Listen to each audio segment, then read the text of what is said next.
Welcome back into the Sports Source. This segment brought to you by Southeast Termite and Pest Control. I've been telling you about these folks for a while now, and you have been calling them and calling them and calling them, which I appreciate. So right now, and we've done this with other businesses here on the Sports Source, thanks to you, right now they are actually looking for more termite technicians. So if you're interested in joining their force, these are tremendous people. I can't say enough about the folks that run Southeast Termite and Pest Control.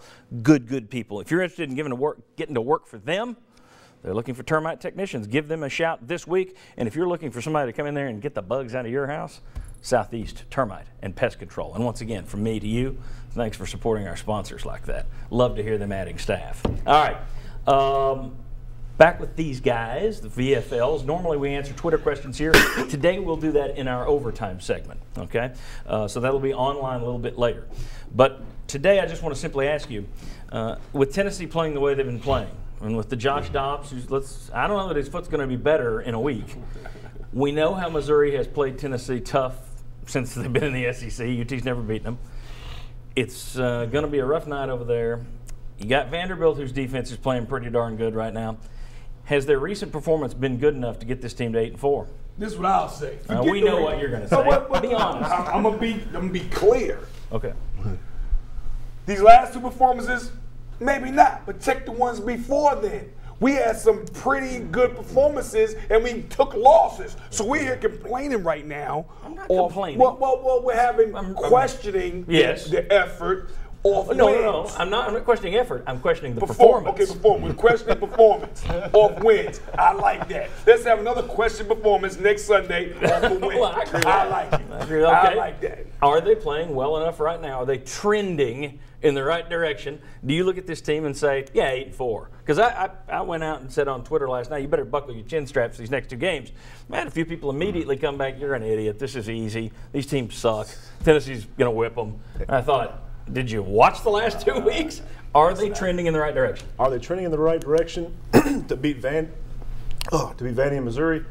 Not right Just now. Just the thought of Vandy but makes you choke up. I hate Vandy, but anyway. I think we all hate Vandy. Anyway, so I don't think that right now, if we play like we did against North Texas, I don't think we can beat Missouri. But we're not going to play that way against Missouri. Absolutely. We don't like Missouri because we haven't beaten them yet in the SEC. And every year they come in here or we go over there and they have a great defense and we can't score.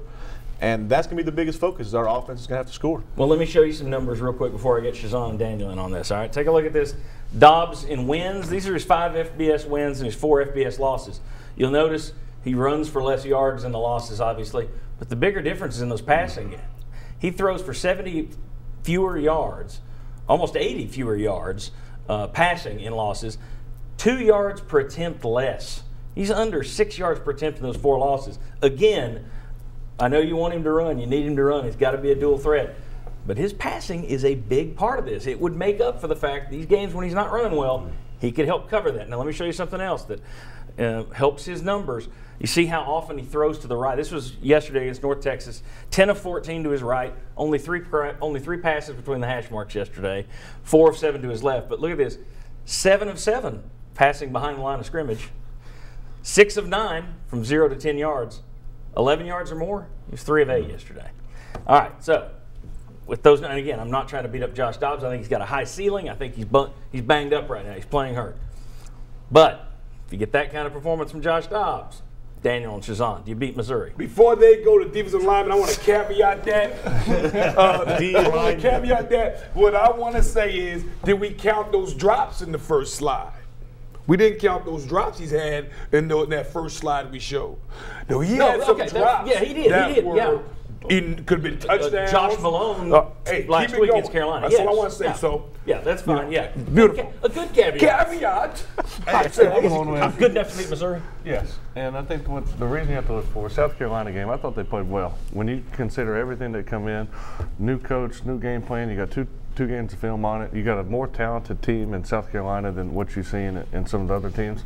I thought to get out of there with a win was big, and I think when you look at North Texas, you know, in my mind, what I'm sitting there is, yeah, the offense didn't play that great. You know, Dodds is hurt and everything else. But at the end of the day, if I'm Mike DeBoer, am I going to spend my entire week game planning for North Texas? No, I'm going to spend half my time game planning for Missouri because that's my tough game coming up. All right. And, well, that's all I was going to say is that, you know, I think they're going to be ready for Missouri. They're going to have a better game plan because they spent some time this week there. Better get some points on special teams, in my opinion. What do you got? The first 3 quarters, Tennessee's capable of beating the other team. The fourth quarter is questionable. The inability to deviate on the offensive side and the defensive side after halftime. I'm concerned about the fourth quarter. Okay. All right. Very good. We will, when we come back, have our quick slants from our guys. Then we'll come back and make our predictions for Missouri. Guess who's won 3 weeks in a row? Sterling Hinton. Chuck's going to hear about it. Come on back to the Sports Source. From East Tennessee to Kentucky, no job is too small for Benedict Construction. Electrical work, heating and air installation, even carports and garages. With a reputation for excellence, rely on the custom work of Benedict Construction.